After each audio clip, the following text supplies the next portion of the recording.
Hi, gang. Bob Boving with you for the Mystery Project. Tonight, a play for radio by R.D. Wingfield. He's the author who created Inspector Jack Frost. But this time, his detective is a different one. A little more shadowy and a lot more insidious. An anonymous letter to the police has hinted that a Mrs. Crampton has gone missing, and so a policeman calls. And begins a cat-and-mouse game.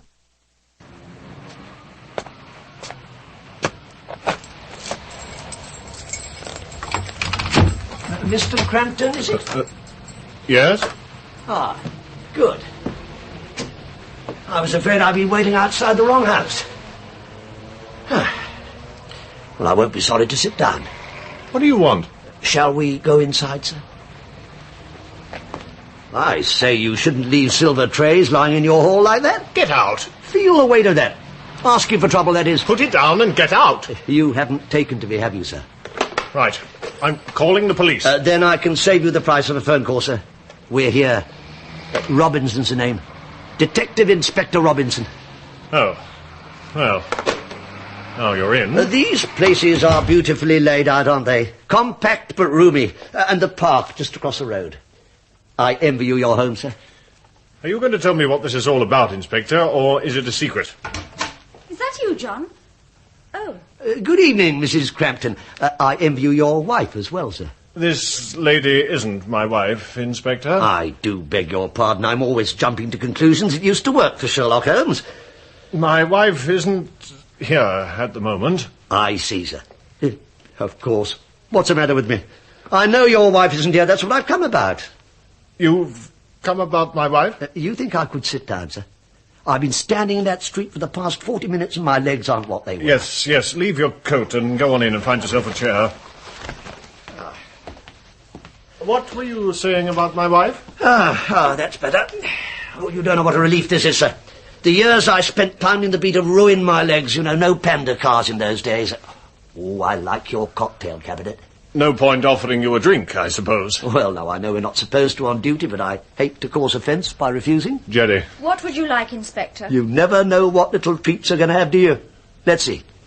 We always keep flour in the rice canister at home. Any chance that a decanter marked brandy is telling the truth? A brandy. Darling? John, anything for you? Later. Ah, this is lovely. Yes, I should have been born rich, or married a rich wife. I've forgotten your name already, miss. I haven't given it to you, Inspector. It's Landers, Geraldine Landers. My friends call me Gerry. I wouldn't let that worry you, miss. People can be cruel sometimes. Oh, look, it's getting dark already. Can I give you a lift when I go? Miss Landers lives here. Is that so? Yes. Oh, well, that's nice. Saves all that travelling. Yes, I suppose it must get lonely with your wife away. Miss Landers was my wife's secretary and companion. Was? Is. Now, look here, Inspector, I'm not a patient man at the best of times. You've barged your way in here and you've made some impertinent remarks. If you're here on official business, get straight to the point. If not, then I must ask you to leave. Well, now. I thought I'd told you. Don't tell me I've been sitting here all this time and haven't. It's about your wife, sir. I understand she's been missing from home for nearly 2 weeks. If that's your understanding, Inspector, you've been sadly misinformed. My wife is away from home at the moment, but she is not missing. You know where she is, then, sir? Of course. Damn. And I really thought I was getting my teeth into something juicy for a change. Well, I wish these people would think more they send these stupid anonymous letters. They waste my time and make me upset innocent people. Anonymous letters? That's right, miss. Why do they do it? I suppose they get some form of pleasure out of it. And they always pick the nicest people. I mean, where would you find two more friendly people than you and Mr. Crampton? What did the letters say, Inspector? Of what am I accused? Don't worry about it, sir. Your wife's not missing, so that's all there is to it. I'll just drain the last drop of this delicious brandy, and then I really must be... By the way, what was in the trunk? The trunk? I say, I'm not holding up your dinner, am I? I get carried away, you know, no sense of time. You go ahead and eat, don't mind me. I can watch the match on your magnificent television that you're already... this switch, isn't it? Inspector, what is this about a trunk? Oh, you're supposed to have murdered your wife and put her in a trunk. Ridiculous, isn't it? Some people's imaginations. Good Lord, it's a colour set. I didn't realise. Well, look at that. When you come to think of it, only a few years ago we thought a 9-inch black and white set was the last word. And I've still got mine. Foul. That was a dirty foul. Do you see that? Deliberately kicked him. Look, you can see the blood running down his leg. Oh, the colour's perfect, isn't it? Oh, sorry, miss. You're not squeamish about blood, are you? What was in the trunk, sir? If you're talking about the trunk that I moved out of here the other Thursday... Thursday, you say? The 18th? Yes, that's the date. It was a trunk containing some of my wife's clothes. We're having the spare bedroom done up, and we wanted to move out as much as possible to make it easier for the men. There you are. I knew there'd be a perfectly reasonable explanation. Well, it's natural, I suppose. People see a trunk and immediately imagine there's a body inside. Reminds them of a coffin, I suppose. Your wife must have very heavy clothes then, sir, by all accounts. The spare bedroom, you say, sir? That would be where Miss Landers sleeps, I imagine? Yes? Having it redecorated, are you? Yes. It's finished now. Very nice, too. You know, it wouldn't pay me to get a colour set, you know. I'd hardly ever be in to watch it. Great killers of conversation television. Have you and Miss Landers found that out? If I had my way... Oh, I keep thinking I can smell something burning. Ah, the roast! Excuse me. Charming girl, sir. Charming. A lot younger than your wife, I guess. Yes? A lot younger than you as well. Good of her to look after you while your wife's away. Still, I don't suppose she's short of boyfriends of her own age. No, I was going to ask you something, sir. Yes. How can I get in touch with Mrs. Crampton, sir? I was afraid you were going to ask that. It's rather embarrassing. I don't know. She's staying with her mother somewhere near Newcastle. I've looked everywhere, but I can't find the damned address. Oh, I don't suppose a mother-in-law's address is something a man would treasure. It's a pity you can't lay your hands on it. It would have saved a lot of trouble, but, well, there you are. If you can't, I mean, you can't. You haven't heard from her since she's been away, then, sir? Of course I have. Oh.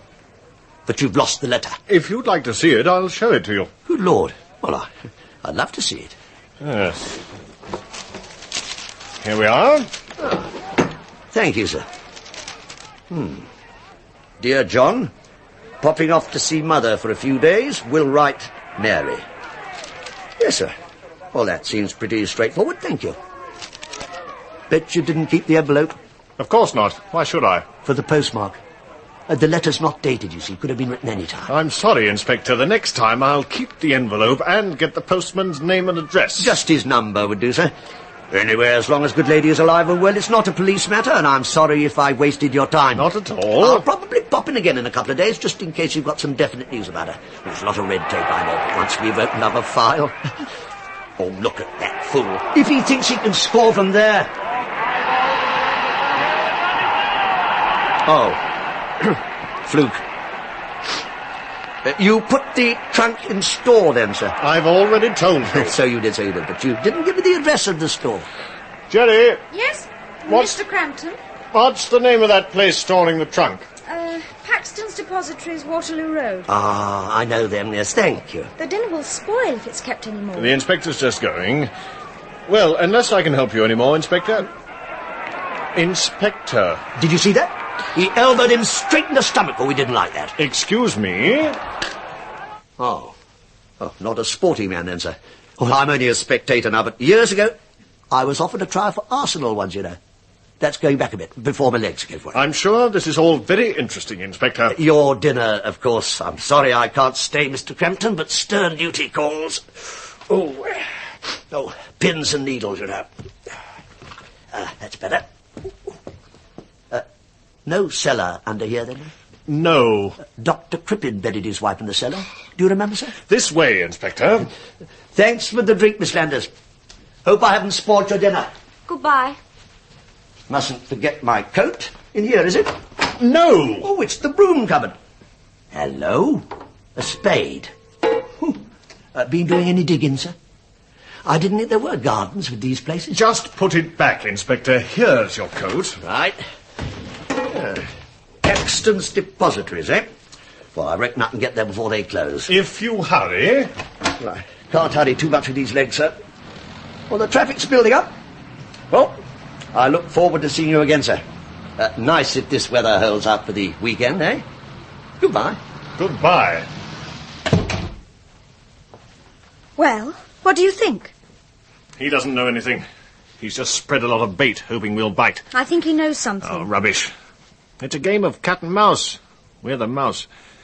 He's playing with us, but we're not joining in. So what do we do? We carry on exactly as planned, but we bring the date forward. We do it this week. With his bad leg, we'll be too fast for him.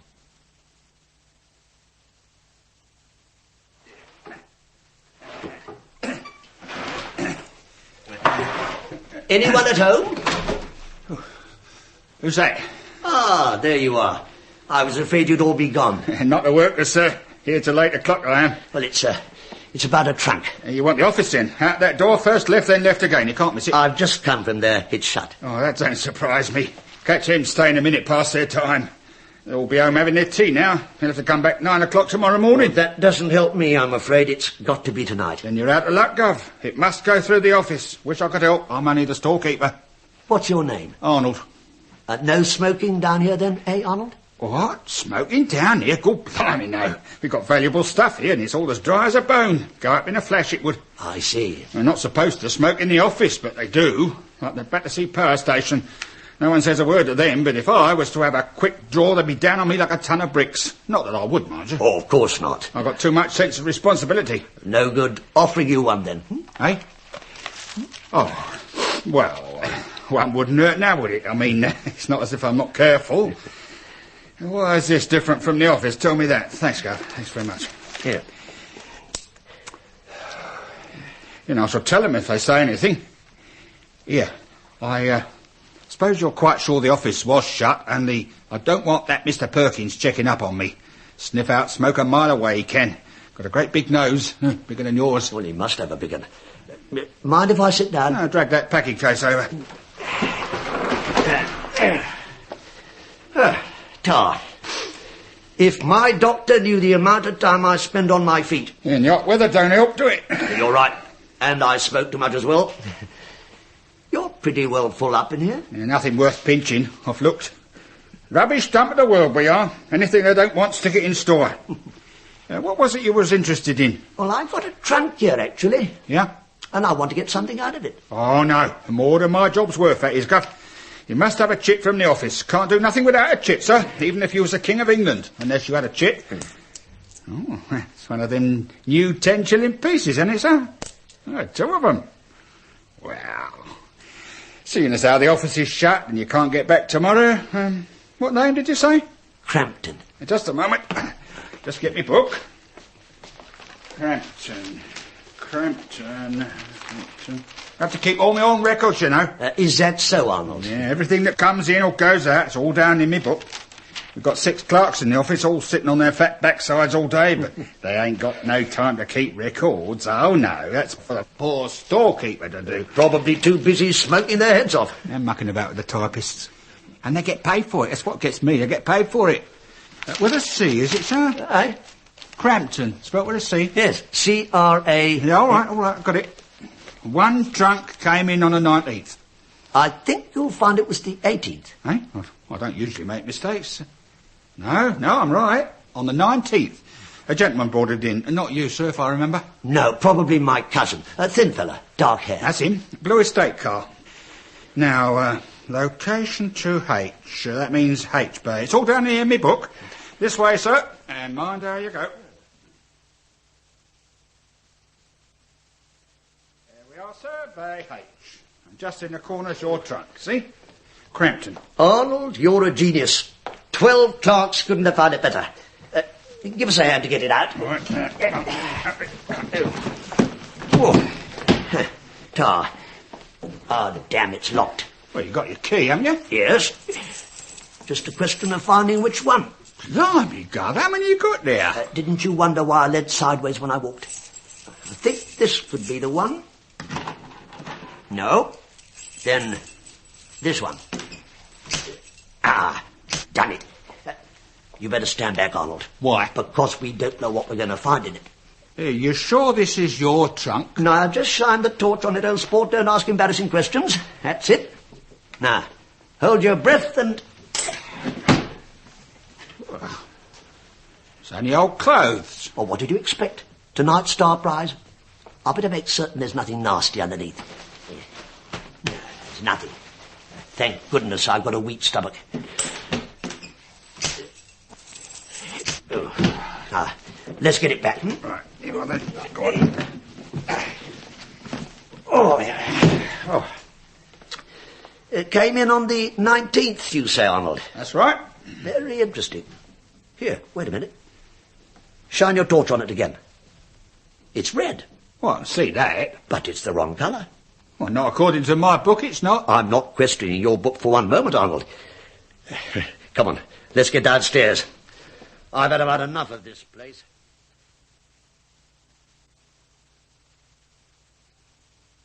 Well, Mr. Crampton, we don't often see you at the bank. What can we do for you? I'm afraid my wife wants to close her account.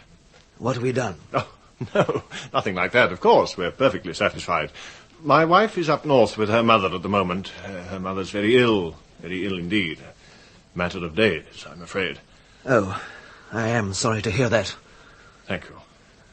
Her mother has extensive property interests in Portugal. These will come to my wife. Yes, yes, of course. It'll need the personal touch, so we intend to pull up our roots and move out there as soon as possible.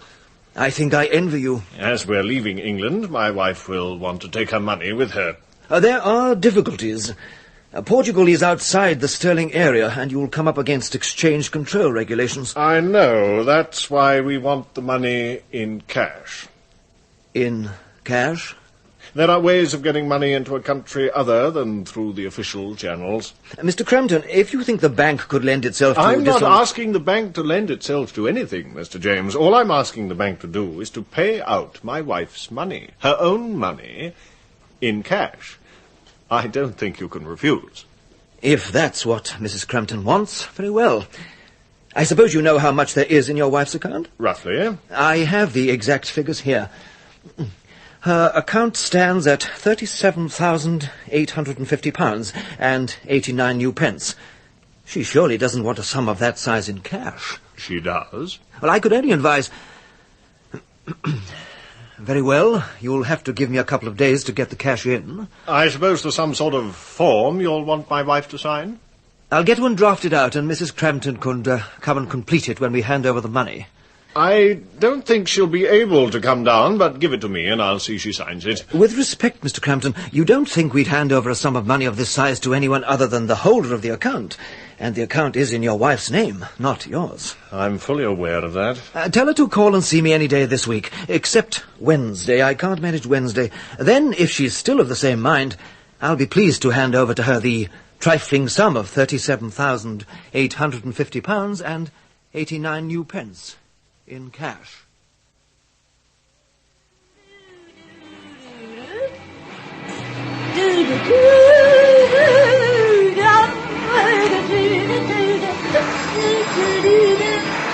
Coming!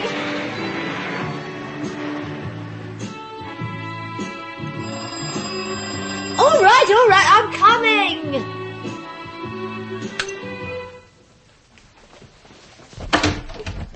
Yes? Good morning, little girl. Is your mother in? Oh, what a cheeky devil. What do you want? If I told her what I wanted, you'd blush.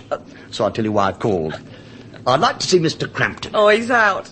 Miss Landers? She's with him. Oh, dear, oh, dear, oh, dear. And I made a special journey to see them. Oh, you can come in and wait if you like, but I don't know when they'll be back. Oh, that's very nice of you. I never forget a beautiful face, so I know I haven't seen you here before. Ada Page. I do a couple of hours cleaning and plain cookings Monday to Friday. Sit down. Ah, tar. Like a cup of tea. I just made one. Why he chooses to go out with her when he's got you, I'll never know. Yes, I'd love a cup of tea. I'll have to watch you, won't I? Don't see much of Mrs. Crampton these days? Mm. I didn't quite catch that. I could say a lot if I wanted to, but I won't. That's a pity. I love a bit of gossip. Visiting her mother, he says. Must think I was born yesterday. They underestimate your intelligence, Ada. They don't think you can have beauty and brains. If she's visiting her mother, how is it that her mother phoned the other day and asked to speak to her? Her mother phoned? That's what I said. And you took the call? Well, they were out, as usual. I said he'd phone her back. I didn't want to get involved. Very wise. I got my theory. I suppose you're like me. You're not interested in other people's business. You're a splendid judge of character, Ada. What is your theory? Well, she's left him, that's what I think. Walked out on him. Well, you'd have to be blind not to see it coming. Go on. Always quarrelling they were. The choice things they'd say. Well, I'm not mealy-mouthed, but I wouldn't repeat them to you. I should hope not. I'm not one to eavesdrop, but if you switched off the vacuum cleaner and pressed your ear up against the wall hard, you could hear every word they were saying, plain as plain. I wondered why your ear was squashed. I've said too much. I'll get the tea. You know what? You strike me as being someone who can keep their mouth shut. So, Ada, I'm going to let you into a little secret. Oh, yeah? I'm a police officer. Get away. Detective Inspector Robinson. Oh, I should have looked at your boots. They give you away. Have they found the body, then? Body? Well, she'd done herself in, hadn't she? She kept saying she would. Do you want me to come and identify her? Well, we haven't found her. For all we know, she's alive and well. We'd just be happy if we knew where she was. And we don't like people, especially rich people, vanishing. Take your tea. Sugar's in the bowl. Ta. When did you see her last? Oh, I can tell you exactly. She was here on the 17th, but when I went in the next day... The 18th? Yeah, that's right. When I went in, he said I could have the rest of the week off because she'd gone away for a few days. First time he'd ever given me time off. Are you all right? Oh, lovely, lovely. Oh, look at the time. Oh, I got their dinner to get. You don't mind if I do the fish while we talk, do you? What, cutting their heads off and that? Oh, you won't be offended if I don't watch. I'm a bit squeamish about some things. You're a policeman. We have our feelings too, Ada. Prick us and we bleed. Oh, blimey, that's a fierce-looking knife. Well, you've got to have the right tools. So you came in one morning and she was gone? That's right. Oh, well, I expect we'll hear from her soon. What do you make of her companion, Miss Landers? I think there's some doubt as to whose companion she was supposed to be. Something going on between them, you think? I'm not one to tell tales, as you know. But all I say is this. There may be two people sleeping in the house at the moment, but I've only got one bed to make in the morning. Oh, well, makes her own bed, does she? You're too good to be true, you are, Inspector Robinson. Here, you like to have a look round? Try and pick up some clues. I haven't got a search warrant. Oh, that's all right. It's not my house. Come on. How's this for a bathroom? Carpets on the floor and everything. Not the same as the public baths, is it? More hot in number 6. Look at that sunken bath. Oh, I'd love to give my feet a soak in there. Can I have a poke around in the medicine cabinet? Oh, as long as you put everything back where you find it. Oh. Who's the hypochondriac? You could stock up Charing Cross Hospital with this lot. Oh, that's Mrs. Crampton. Used to keep the National Health Service going, she did. She'd be lost without her pills. It's funny she never took them with her. What are these? Sleeping tablets? Show me. Yeah, that's a fresh box I picked up for her the day before she went away. There's only a couple in here. Oh, she's taking them with her, then. You should have been a policewoman, Ada. The obvious answer. Here, how would you like to see something nice? Come into the bedroom. Ada. Oh, get out of it. Come on, in here. Well, what do you think of that? Oh, it's very nice. Very nice indeed. I call it the bridal suite. Proper little love nest, isn't it? Gives me ideas when I'm in here. Oh. God, if I was 20 years younger, you wouldn't be safe, Inspector. If you hadn't been cleaning fish, you wouldn't stand a chance now, Ada. Right romantic couple we'd make, wouldn't we? Come on, let's get out before our natural passions burst through all restraints. What? Oh, I just had a horrible thought. You don't think he's done her in, do you? Well, what makes you say that? A crime of passion. He could have done her in with a fish knife. Oh, it's possible, but we've no proof. We'll have to find her first. Oh, not if he cut her up into little pieces and shoved her down the waste disposal unit in the sink. Oh, Ada. Grinds things up into little bits and flushes them away. Anything but beer bottles and tin cans. I lost a string of beads down there once. Do you want to take a sample from the waste pipe? I'll show you how to undo it. No, thank you. If she's down there, she's better off out of it. I prefer not to know. Anyway, she'd be mixed up with tea leaves and fish heads. Where's the other bedroom? Oh, it's through here. Not quite so posh, but better than mine at home. Oh, I hope I'll have the opportunity of making a direct comparison one day. Well, it's not a bad little room. Been done up recently, has it? No, not to my knowledge.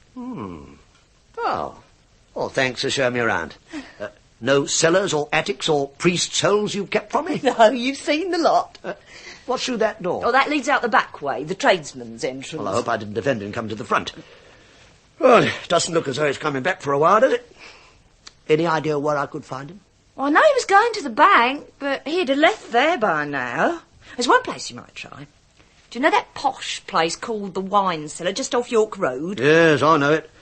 33 new pence for a cheese sandwich. Well, that's it.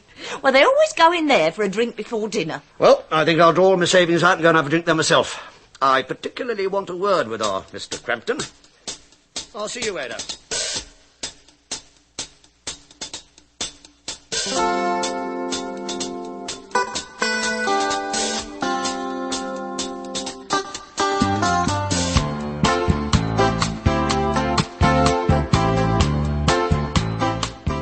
You have just heard part 1 of Cat and Mouse Game by R.D. Wingfield. Next time, we'll complete this puzzle story, one that has a surprise and shocking ending. The executive producer of the Mystery Project is Bill Howell. Our coordinating producer is Barry Morgan. I'm Bob Boving, thanking you for listening and inviting your comments. See you next week.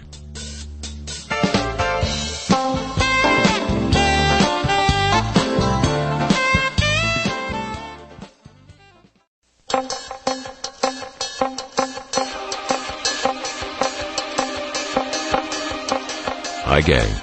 Bob Boving with you for the Mystery Project. Tonight, we return for the conclusion of Cat and Mouse Game by R.D. Wingfield. An anonymous tip has started the police poking around the home and life of Mr. Crampton, although he denies that his wife is missing. Do you know that posh place called the Wine Cellar, just off York Road? Yes, I know it. 33 new pence for a cheese sandwich. Well, that's it. Well, they always go in there for a drink before dinner. Well, I think I'll draw all my savings out and go and have a drink there myself. I particularly want a word with our Mr. Crampton. I'll see you later. A detective nosing about. Now, don't worry, it's going to be all right. Excuse me, is this seat Why, bless myself. Mr. Crampton. What a coincidence. And Miss Landers. Oh, it's a small world. Are you following us, Inspector? Following you, sir, with my legs. Oh, that's better. My doctor says I should go to hospital and have my veins cut out, but I don't like the idea somehow. They won't put there without a purpose. Pass me those salted peanuts, would you? I haven't any breakfast. Thank you. It was a cosy little place, this. My first time in and I bump into old friends. Peanut, miss? No, thank you. I can't resist them. Any news of the dear departed, sir? Who? Your wife. Oh. Yes, I've heard from her. Oh, have you? Well, thank goodness for that. I don't mind telling you, sir, I had some suspicious thoughts. She's written to you? She telephoned me. Oh, telephoned. She'll be back on Friday. This Friday? Well, now, that's even better than a letter, isn't it? To see the dear lady in person. I might even pop in myself, just to pay my respects. Please do. You obviously don't believe me. I'm sorry to hear you say that, sir. I pride myself that my face never betrays my true feelings. Still, on Friday, you'll be able to rub my nose in it well and truly. She'll have somewhere to sleep, I suppose. Oh, of course, you've got 2 bedrooms. Can I get you anything, sir? Oh, well, let's have a look at the price list. Oh, no wonder you can afford to give away salted peanuts free. What is the cheapest drink on the menu? I really don't know, sir. Well, whatever it is, I'll have a small one. Yes, sir. You want to know something, Mr. Crampton? I envy you having no money worries. Just go down to the bank whenever you're short. I didn't tell you, did I? I went down to Paxton's and had a look at that trunk. Yes? Funny thing about that trunk. Oh, blimey. Here comes my drink. Well, don't say anything, but I think it's a ginger beer. Do you usually tip him? Yes. Then pretend you don't know me. He's in for a disappointment. Your drink, sir. On my bill, George. Oh, thank you, Mr. Crampton. Well, that's very decent of you, Mr. Crampton. I wish I'd known you were paying before I ordered it. Now, what was I saying? The trunk. Oh, yes, sir. The trunk. Oh, I don't know what you bought me, but do you mind if I leave it? I've gone off, George, you know. What about the trunk? It arrived a day late. Didn't reach the store until the 19th. Nothing strange about that, Inspector. I loaded it onto my estate car on the 18th, but I didn't get a chance to drive to the store until the 19th. What's the mystery? The mystery, sir? Good Lord, is that the time? Oh. I must be off, and you'll be wanting your dinner. You've got fish. Did you know? What? Friday, you said, sir? Your wife? Oh, yes. Friday. I'll see you then. Be nice to see your mistress again, won't it, Miss Landers? Yes. My memory. I meant to tell you about the trunk. It was a different colour. What do you mean? Or perhaps it's my eyes, but the trunk I was shown in the store was an entirely different colour from the one I saw coming out of your house on the 18th. That's not possible. Of course not. I must get my eyes tested. Take it home, miss. Goodbye. Goodbye. Everything satisfactory, sir? Don't push your luck, George. Oh. He knows. He doesn't. That's standard police procedure. Pretend you know more than you do and hope the other side will crack. For £38,000, I'm not going to crack. What about the trunk? Oh, more bluff. Use your common sense. He wouldn't have been watching the house on the 18th. The police wouldn't have been involved then. No, of course not. Come on. Let's pick up the airline tickets. On Wednesday night, it'll all be over and we'll be hundreds of miles away. We've got Wednesday morning to get through first.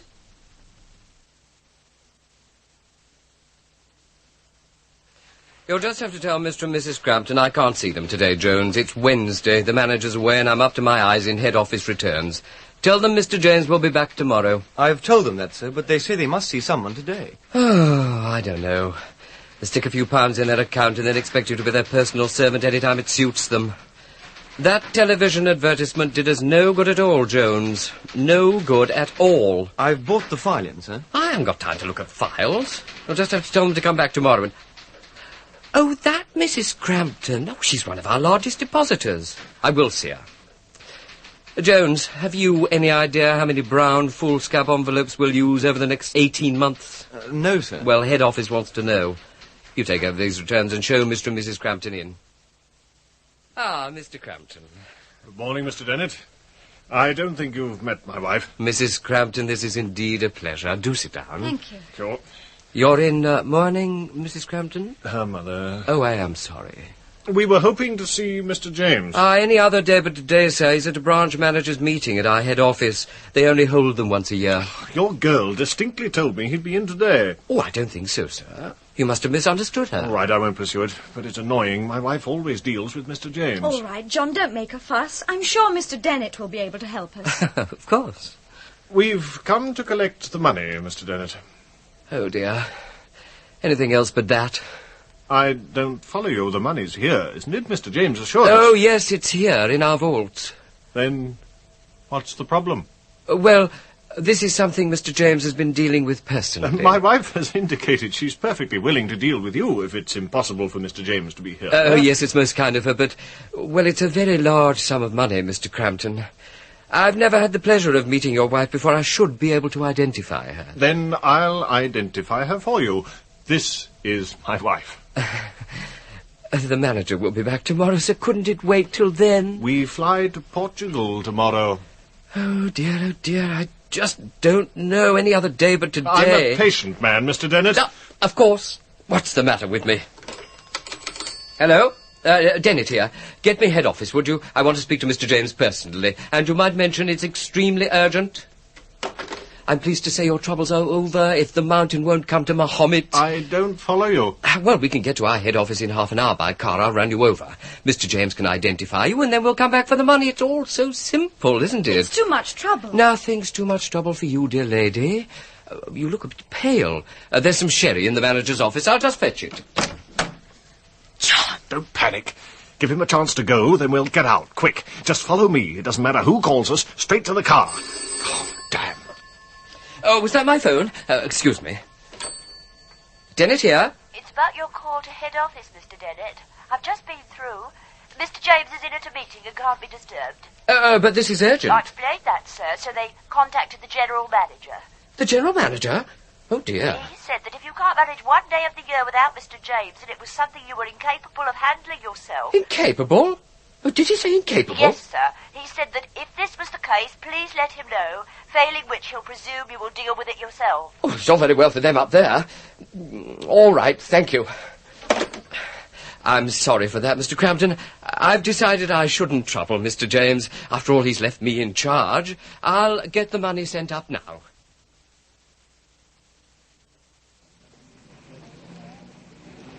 Come along, Jones. Hurry it up. Yes, sir. I don't like the idea of carrying this amount of money through the streets. Where's your car, sir? Just around the corner. Come along. It's just around the corner. Well, it's not that heavy. Oh, Lord. What is it? By the car. The police. Just put it on the back seat, Jones. Right. Good. Now, that'll be safe, I think. Thank you very much, Mr. Dennett, and thanks for your help, Constable. Well, that's all right, sir, but remember, next time... I never saw the yellow line. Sorry. All right, then, sir. You all right, darling? Yes, thank you. Then we'll go. I'll make a point of letting your superiors know how helpful you've been, Mr. Dennett. You're too kind, sir. Goodbye. Goodbye. Goodbye, Mrs. Crampton. Goodbye. Oh, at last. I saw that policeman. I know. I've probably sweated off a stone. I'm shaking like a leaf. Now we can relax. The hard part's over. From now on, it's downhill all the way.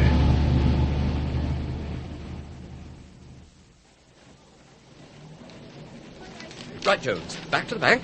This has put us a good hour behind. I have to skip lunch. Oh, I do beg your pardon. Oh, right on my leg. Still, it was my fault. I was trying to catch up with that couple in the car, actually. I thought they were friends of mine. I recognised Mr. Crampton, but the lady with him, the one with the veil... that was Mrs. Crampton. His wife? Yes. Good Lord, I imagine her as older. She reminds me of someone. I think I'd better limp off to my car and renew an old acquaintance.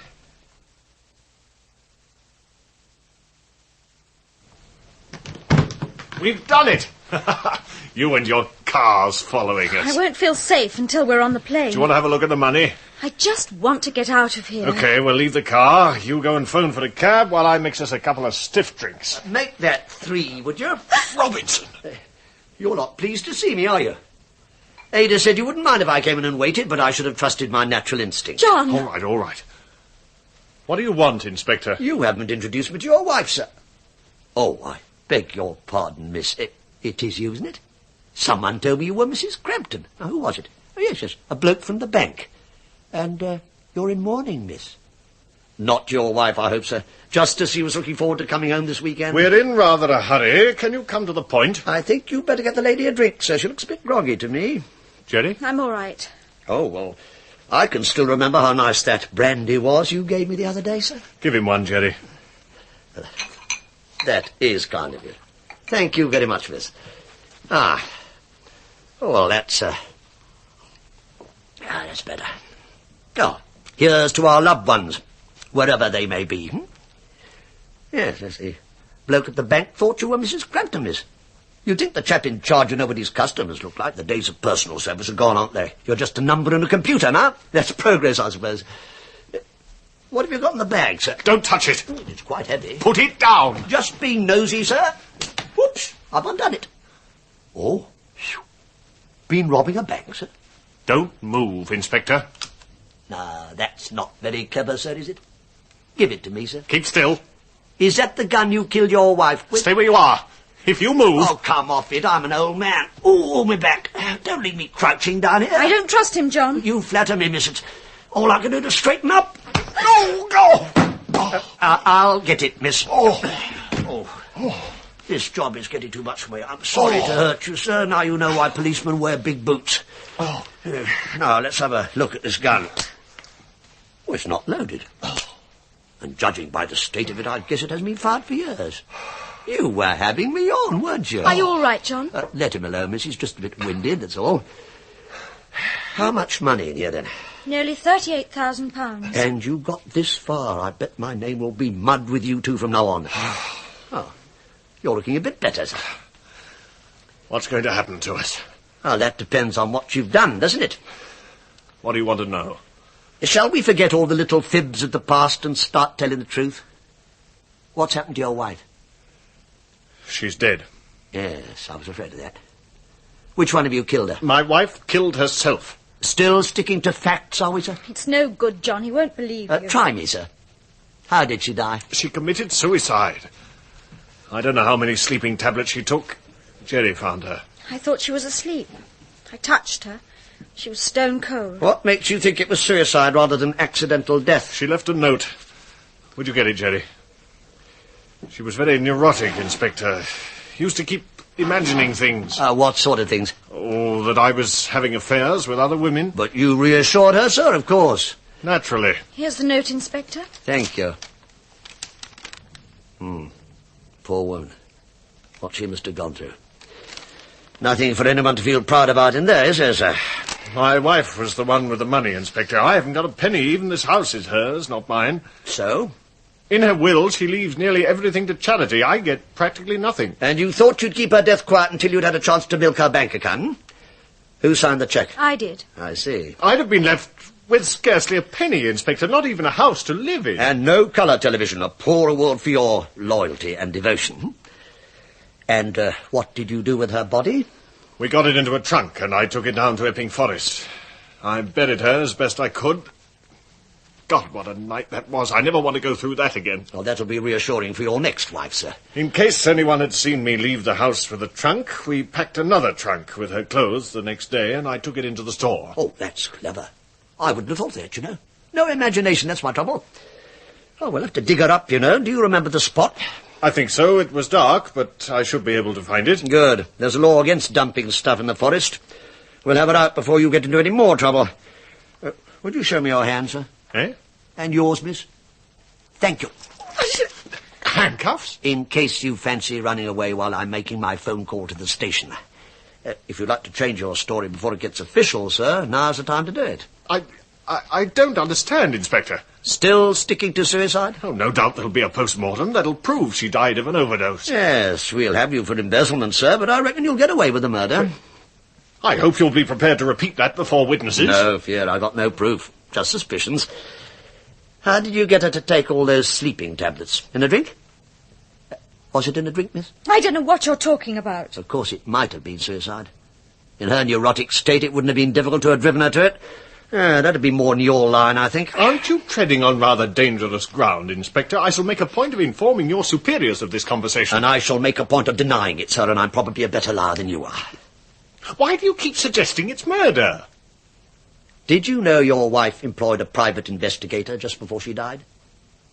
I know no such thing. Then you're learning something. She should have gone to the police, but she didn't think they'd believe her. She had this mad idea that her husband and his girlfriend were trying to kill her. You're making it up. Am I, sir? If she had gone to the police, the odds are she'd be alive today. Instead, she went to this private investigator. Well, there's lots of good ones about, but it was her luck to get hold of one of the worst. A broken-down, shifty, near crook who specialised in nasty little divorce cases. She paid him to watch her and give her protection 24 hours a day. She got neither. She finished up in a trunk in Epping Forest. She committed suicide, Inspector. So you keep telling me, sir. And when the squad car arrives, you can try it out on them. They might believe you. I'll give them a ring once I'm clear of the town. You'll be here when they arrive, surely. That wouldn't be very wise in these circumstances, sir. What circumstances? Well, I'm afraid I haven't been altogether truthful to you in the past. It's just that I felt I owed your wife something. It's this damn conscience of mine. Oh, goodbye, sir. Goodbye, miss. Thanks for everything. You won't be needing this money now, will you? I'll return the case when I have a chance. Oh. Traffic's building up again. It's a pity she didn't go to the police, you know. They're much more efficient. And far less expensive.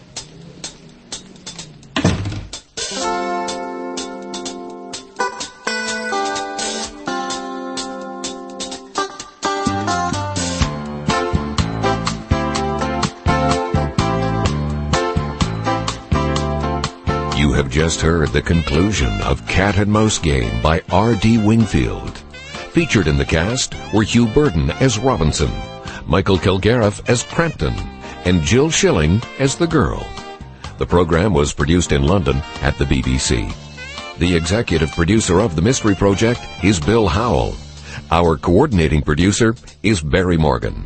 I'm Bob Boving, thanking you for listening and inviting your comments. See you next week.